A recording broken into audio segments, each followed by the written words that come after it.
Okay. First things first, you'll notice we all of a sudden jumped up to section 3.5. Why section 3.5? Because in section 3.5 they talk about what we want to talk about, which is limits as you approach infinity. Why they wait until chapter 3, I have no idea. But it seemed to me, when we're talking about limits, why not talk about all the limits at the same time? And as I mentioned yesterday, we're going to change things up. So yesterday we talked about limits at asymptotes where your answer goes to infinity or negative infinity. This is different. Here we're going to say what happens, what's the y value when x goes to infinity. We go very far to the right, or when x approaches negative infinity, very far to the left. Yesterday was a focus on vertical asymptotes. Today is a focus on horizontal asymptotes. You with me? Good. Shouldn't be that difficult. Let's get it done. Okay, so like I said, going to infinity. Horizontal asymptotes, we'll review that from pre-calc. You should determine the limits at infinity. Infinite limits. So it is possible you can have a function that goes out to infinity and has an answer that goes to infinity. For instance, if you take the limit of y equals x, so it's that 45-degree line. If you go way far out from the origin, then it's going to keep going way far up and in fact go to infinity. And then you should be able to converse in pig Latin. Esye? One? Esye. Bueno pe. That's pig Spanish Latin. All right, so let's look at this function here. Got this weird function, 3x squared over x squared plus 1, and it gets this little valley-looking thing. There's a horizontal asymptote. So let me start bombarding you with some questions. What's the limit as x approaches 0?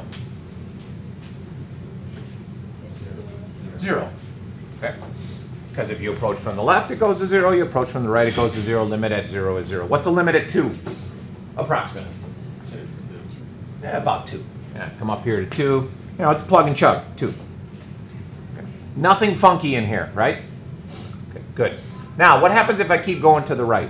As I move further and further to the right, in fact, I go extremely far to the right, I will approach a value, the x value will approach infinity. What does the value of the function get closer and closer to? Closer to 1 or 3. Closer to 3. Closer to 3, correct. That's the gist of a horizontal asymptote. A horizontal asymptote says this function will get closer and closer to this horizontal asymptote. Will it hit it? No. No. Most of the time, no. Can a function cross a horizontal asymptote? Yeah. It can, but it's kind of a rare instance. Can it cross a vertical asymptote? Never. Okay, you got to remember that. So when we start doing the graphing, sometimes you'll get these bizarre functions that kind of jump over the horizontal asymptote and then come back to it. But for the most part, it's going to stay really close to that function. If we go to negative infinity, you see the same thing happens, and so the limit as x approaches infinity would be that same value of 3. Is that pretty straightforward for everybody? Yeah? Good. So the gist here is, if we can find the horizontal asymptote, we can find the limit at infinity or negative infinity. That's what we're going to do. Okay. There's the notation, x approaches infinity of the function, we get 3. As x approaches negative infinity of the function, we get negative 3. A common term that pops up, which I don't know we've talked about here, is this term without bound. Without bound is just a fancy way of saying goes to infinity. Okay. So now quick pre-calc review. 3 scenarios for horizontal asymptotes. Scenario number 1, we have to look at the degree of the numerator and the degree of the denominator. Do you know how to determine the degree of a polynomial? Let me rephrase my question. How do you determine the degree of a polynomial? What's the degree of the numerator of this polynomial? 2. Good. What's the degree of the denominator? 2. Okay, so how do you get the degree? Which exponent? Who's talking? Is that you? Which exponent? Suppose I got a whole bunch of exponents. Good, the biggest value. Biggest exponent will determine the degree of the polynomial. Those are both second-degree polynomials. If the biggest degree is a 7th, then it's a 7th-degree polynomial. So if you can figure that out, then case number 1 is if the degree of the numerator is smaller than the degree of the denominator. Okay, numerator smaller than denominator. In that case, your horizontal asymptote is just the x-axis. It's a little hard to see in my picture there, but the numerator is x squared, The denominator is x cubed plus 1. The degree of the numerator is smaller than the degree of the denominator. Therefore, we have a horizontal asymptote at the x-axis. Which means that if I take the limit of that function way out at infinity, what number does it approach? 0. If I take it way far out to the left, negative infinity, what y value does it approach? 0. Done. Okay, so just find the horizontal asymptote. The third case is should be the only one that gives you trouble, which we'll get to in a second. Okay, we good with this? Yeah. Second case, degree of the numerator matches the degree of the denominator.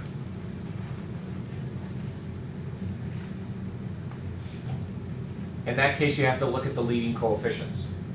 So just to refresh your memory, the leading coefficients are the numbers or the constants in front of the term with the highest degree.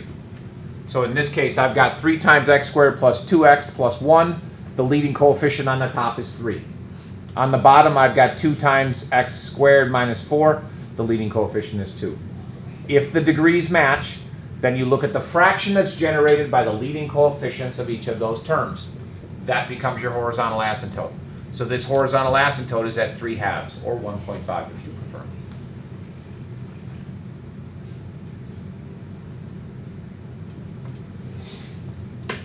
And then the same thing happens. If I look at what happens to the function when x gets very, very large to infinity, then the limit approaches that horizontal asymptote value of 3/2. If I go to negative infinity, it approaches the same thing, which would be 3/2.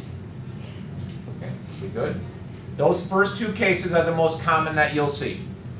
Degree of the numerator is smaller than the degree of the denominator, or the degree of the numerator is equal to the degree of the denominator. The third case is the bizarre one that nobody likes. Do you remember what the third case is? The bottom one is bigger. Good, and do you know what kind of graph that generates? Okay. I'll say the term and it'll come back to some of you and you're not going to be happy. Oblique asymptotes? That's never a good, oh. Okay. There's the case. The degree of the numerator is bigger than the degree of the denominator. We get an oblique asymptote, which is just a slanted asymptote. So technically speaking, it's not really horizontal, but we lump it in with them anyway. We're going to simplify this Thank you. very much so that you can make your life really easy. I'm not asking you to find the horizontal asymptote or the oblique asymptote. All you need to determine is the sign on the oblique asymptote, because that will tell you the slope.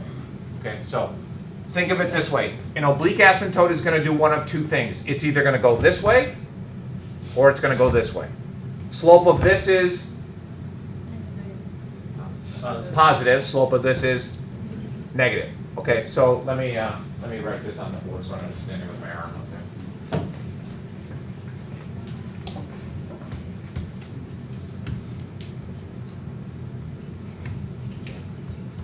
Okay, let's suppose my oblique asymptote looks something like this.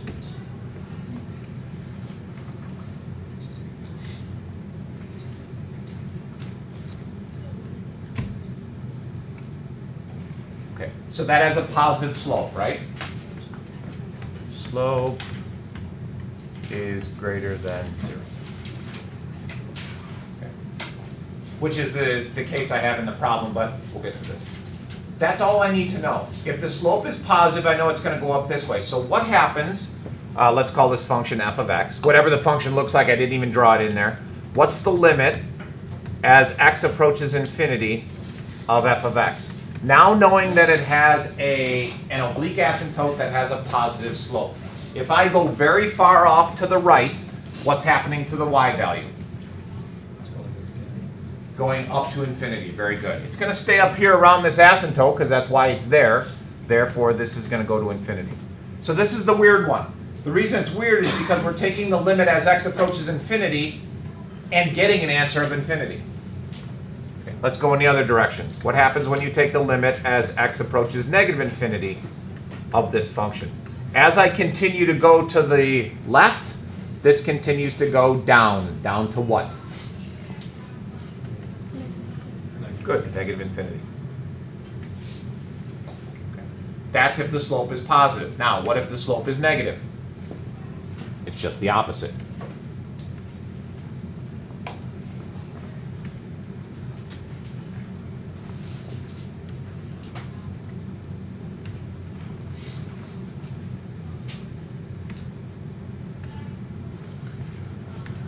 Slope is less than 0 as the value of x approaches infinity.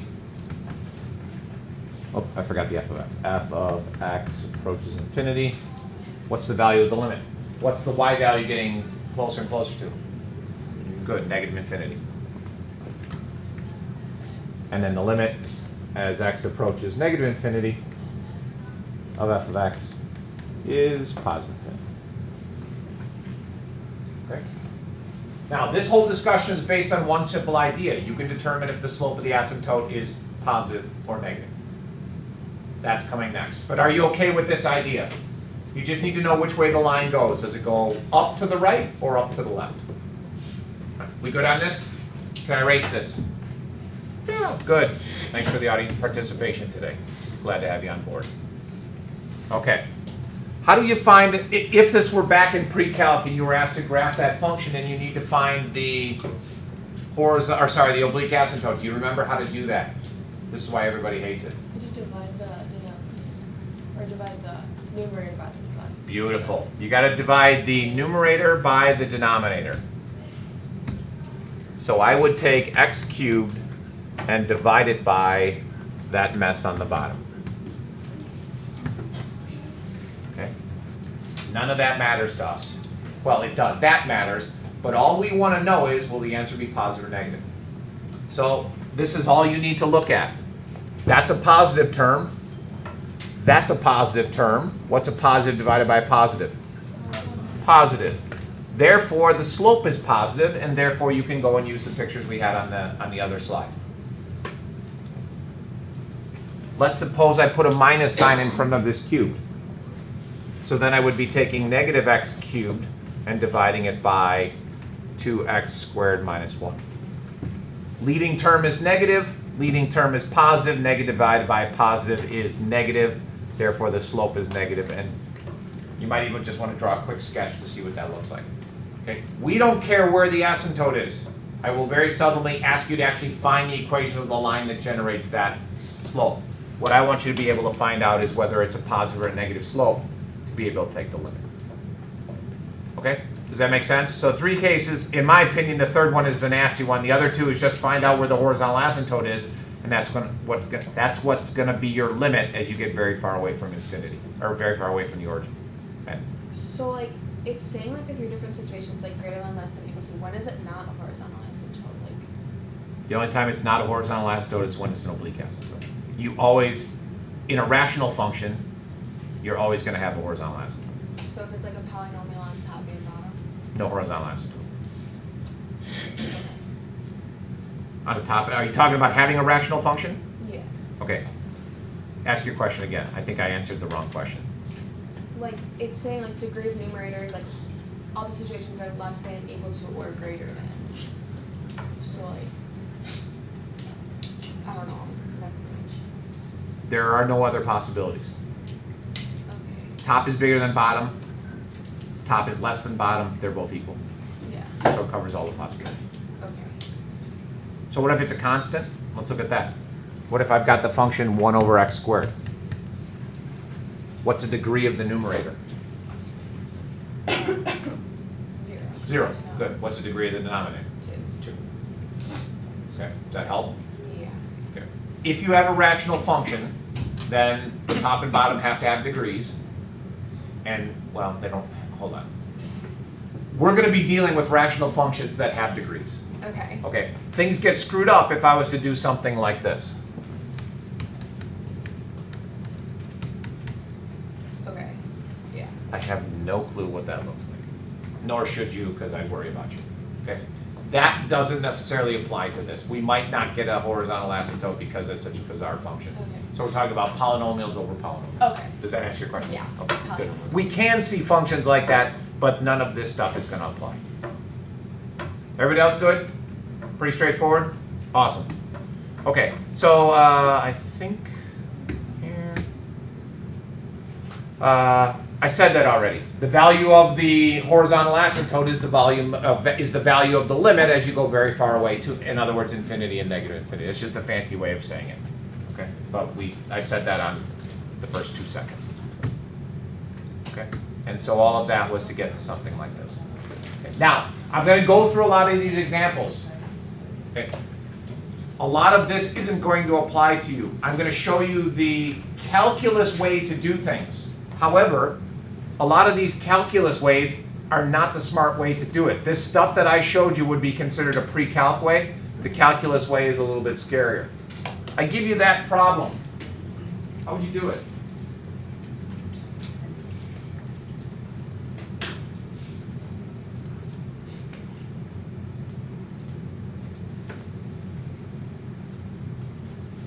Don't be bashful. What would you try?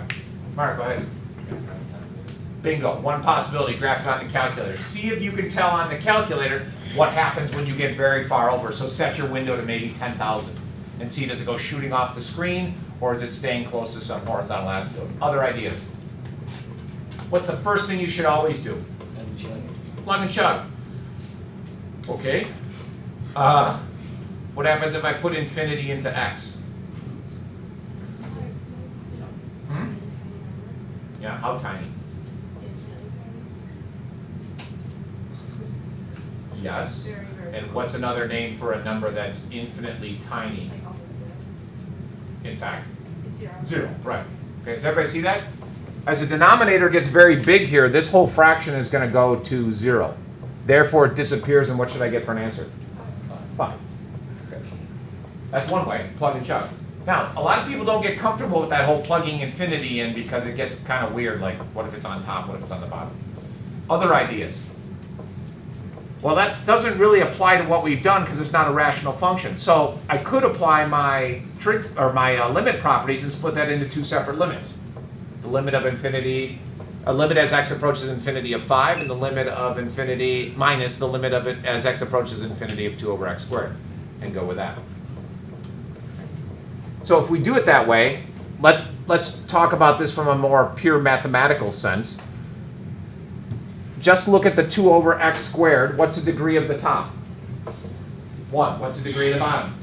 2. Therefore, where's the horizontal asymptote? If the top is less than the bottom, x-axis, which means y equals 0, which is exactly what we just got by plugging in infinity. 5 minus 0, 5, we're done. Third option, and I know this might be confusing you, but I want to show you all the options. I could find a common denominator. 5x squared over x squared minus 2 over x squared would give me 5x squared minus 2 over x squared. And then attack that as a rational function that we talked about before. Okay, now that changes because now the degree of the numerator matches the degree of the denominator, but the leading coefficients are 5 and 1. Okay, there are 3 different ways to do it. Regardless, you're going to get 5. Okay, there's the common denominator technique. Degree of the top is 2, the degree of the bottom is 2, it matches, so you look at the leading coefficient, 5 over 1, done.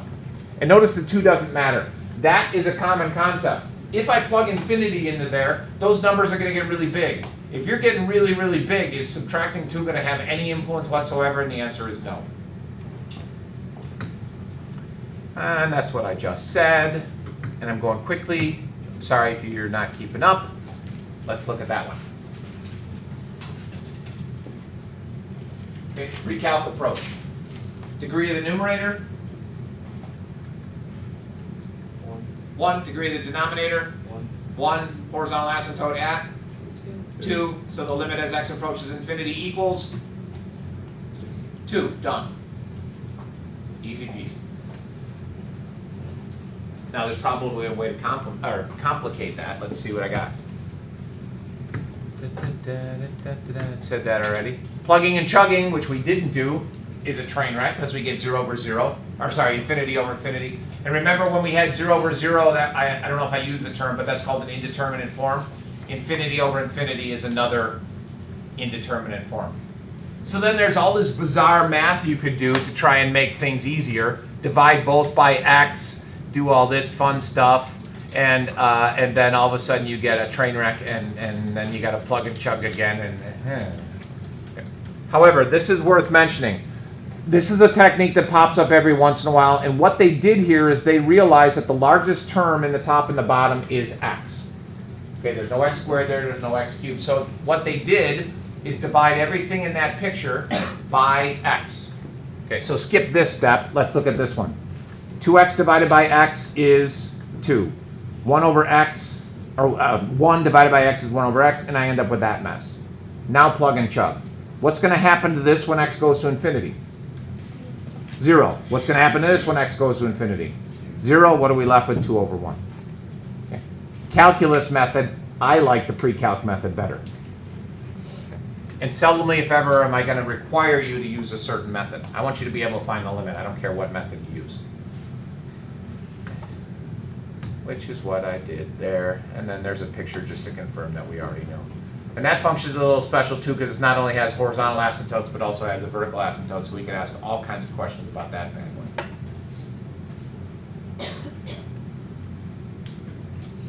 If you're not thoroughly confused, this might do it for you. Yeah, so that's what we already talked about, the pre-calc method we did. Okay, let's talk about A. So calculus method.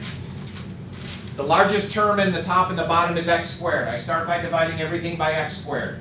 The top would give me 3 minus 3 divided by x plus 2 divided by x squared. The bottom would give me 4 minus 7 divided by x squared, which is a train wreck. But if those x's are in the denominator, they all disappear. What should I get for an answer? Did I go too fast? Yeah. Okay. Sorry. It wasn't English. It was English. Okay. Calculus method. Largest term is x squared, so I'm going to divide everything by x squared. 3x squared divided by x squared is 3. 3x divided by x squared is 3 over x. 2 divided by x squared is 2 divided by x squared. Okay so far? Good. 4 minus 7 divided by x squared. Okay, we good? Now, plug in infinity for x. What happens to this? That goes to 0. This goes to 0.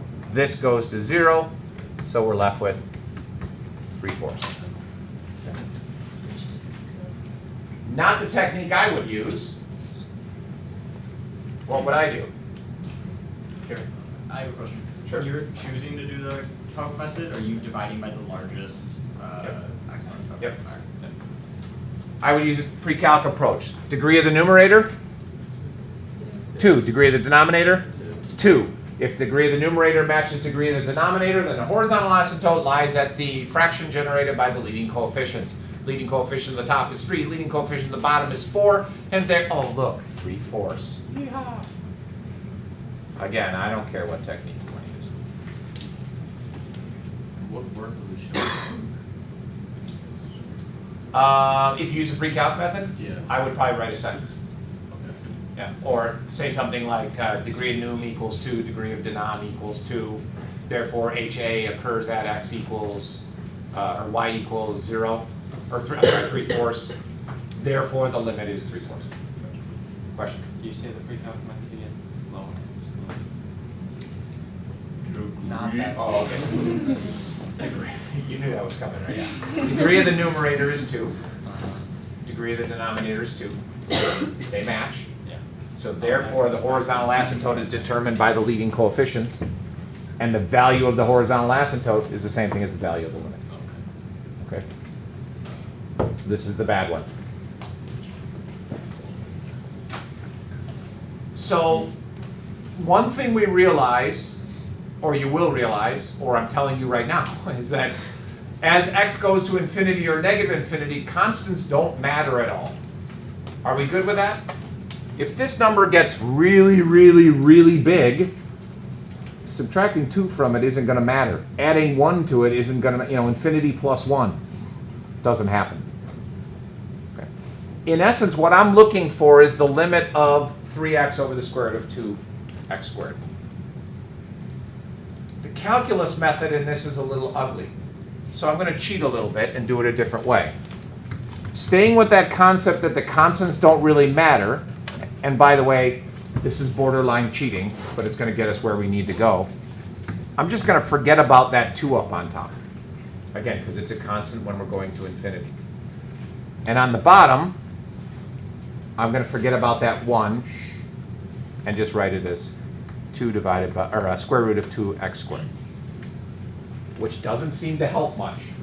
What's the degree of the numerator? 1, good. What's the degree of the denominator? It is 1. Why is it 1? Because it's the square root of x squared. There you go. This is the limit as x approaches negative infinity of 3x over the square root of 2x. You with me? Got a little sneaky there. So I just pretended that these didn't exist. We can do that when x gets very big or very small. Took the square root of 2x squared, which is the square root of 2 times x. Degree of the numerator matches degree of the denominator, and therefore my limit is the leading coefficients.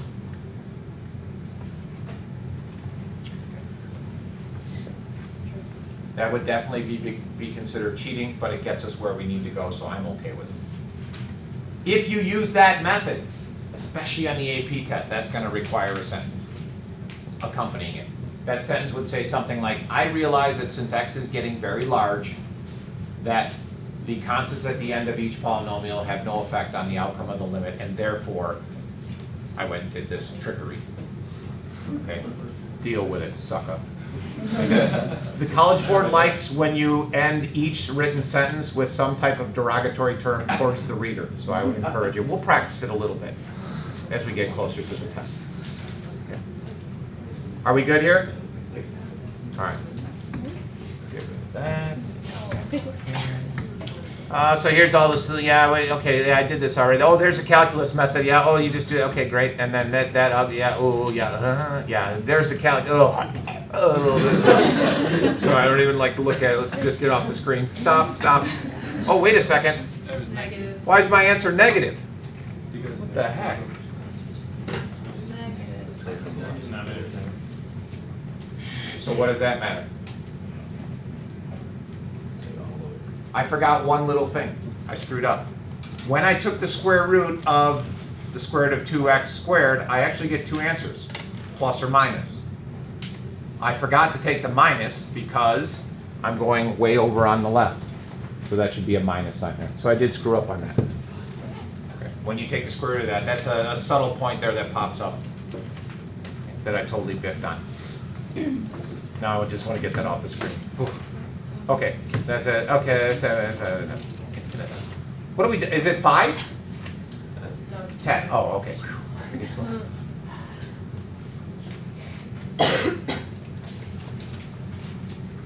Guesses?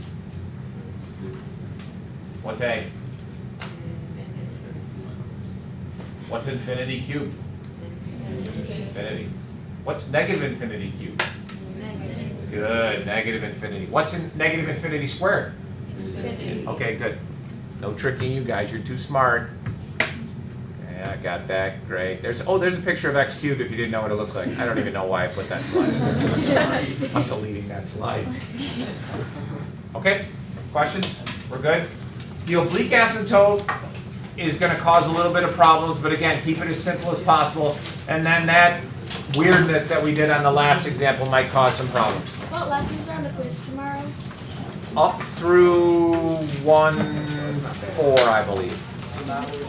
Which Yeah. day So- homework? I don't know. Not infinite one. I don't know. So is day 15 due Monday? Yes, since tomorrow I'm gonna give you the full period, so it'll be, this day is due Monday, so if you wanna do it tonight and not have to worry about it, do it on a weekend, I don't care. Is it day 10 to 13? I believe so.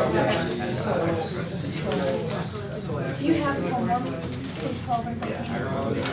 Do I have the Like assignment? the ones that we turned in yesterday? No, but do you want them? Yeah. Does anybody else want their homework to study for tonight? I haven't graded it yet, but if you want it, I'll give it to you now, as long as you remember to give it to me tomorrow. If you want to use it tonight, study. Will you like remind us tomorrow that you because I'll try. I will probably forget. Maybe one of yours, right? Yeah. Who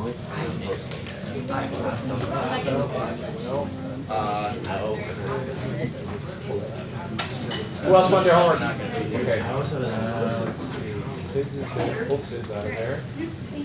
Oh, sorry. That'll be easy. Connor. We don't have homework. Anybody else want their homework?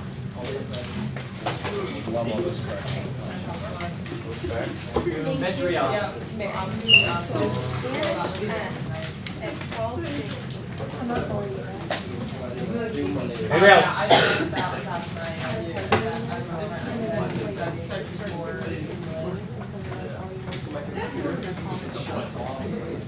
So I have to leave Meadows by 1:30. Yeah. All I need to know is just, how do you think so? Oh, sometimes it's not good. Yeah. I'm not able to yet.